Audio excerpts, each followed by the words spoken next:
Hey everybody, we've decided we're gonna ring in the new year in our new cabin. And so for that, I have a couple of tasks today. I need to check out the fireplace. We need to go and check, make sure, that's right buddy. We gotta make sure that the chimney is clean. I gotta just check to see how the flue works, light a test fire. All right, first thing we gotta do, figure out how to open up the flue. And, oh, I can see it right there. That's easy. Let me just pull this. Oh, it's an old heatilator. Okay. Oh, the chimney looks really good from here. Let me show you what it looks like. Hey, that's not too bad. Not a lot of creosote, pretty clear. We're gonna have to go take a look at the roof. So maybe one of the questions, if you've not done wood burning fires before, is why do we even have to clean our chimney? Well, different wood products have different kind of byproducts of combustion. And out here in the mountains, we pretty much only have pine. And one of the things is pine's a very dirty burning wood, and you get a lot of what's called creosote, which is that things that don't completely burn. It's a tarry oil that is full of ash, and it'll stick into your chimney. And over time that builds up.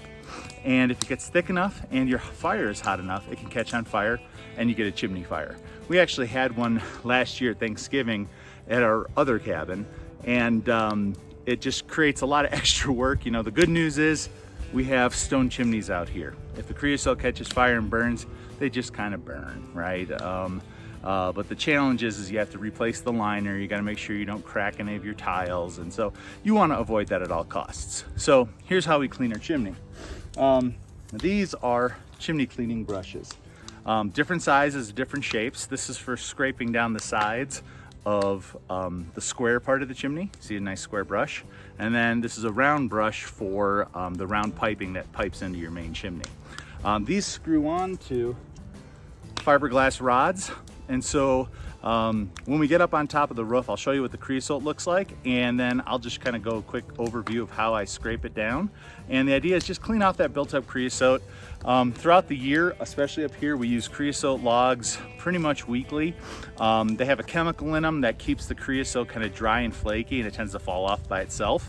And then creosote, then we want to scrape down our chimney, especially with the amount of wood burning we do and the amount of creosote that we get up here. We clean our chimney every spring, and you tend to burn low temperature fires like in the spring and the early mornings to keep your cabin warm, so you get a lot more creosote. So we make sure then that we clean it again in the fall before we go into the winter season.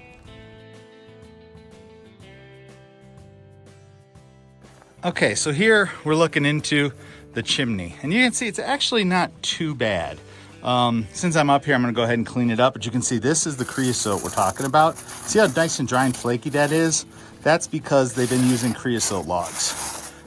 So what I'm gonna do is just go ahead and take this brush and run it down the sides of the chimney just to knock that down.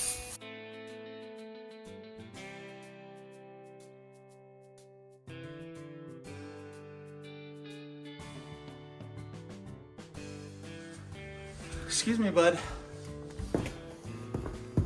Okay, so the flue is open. I got a little tinder pile here. These are cold starts. It's gonna be interesting to see how much smoke comes into the cabin versus goes up the chimney, but flue wide open should have a decent draw. I was getting ash coming up when I was, oh, look at that. It's going well. It's a good draw. But I was getting a lot of ash blowing in my face when I was sweeping out the chimney. Not getting any smoke inside. That's great. That means this is a well done chimney, well designed. Even on a cold start. Oh, we're getting a little bit. We're getting a little bit. Well, what happens over time is, as your building is warm, if it's the same temperature as the outside, you have very little what's called draw. So what happens is when you have warm air in the house, it wants to rise. Warm air rises, so it goes up the chimney. The only warm air you're getting right now is the local phenomenon of the fire itself burning, and so until you get the house warmed up and the chimney and everything nice and warm, you can get a little bit of smoke in the house. But even that little bit I was getting, I can see a draw. Let me see if I can show you what I'm seeing here. You can see the smoke here being pulled in, any smoke that got out into the cabin, and that means we got a good draw coming, we got some good heat. So it's my experience that once you have a good fire going, it takes a good 24 hours to get your mantle holding heat and warmed up. And at that point, you just need to feed in a log or two at a time, because the thermal mass, it's called, right? Those rocks hold all that heat and they radiate it out back into your living room. So for our New Year's Eve date, I think I'll come in early, get the fire going all day, do some measurements, and we'll have a cozy and charming little New Year's Eve in the new cabin. Cabin time.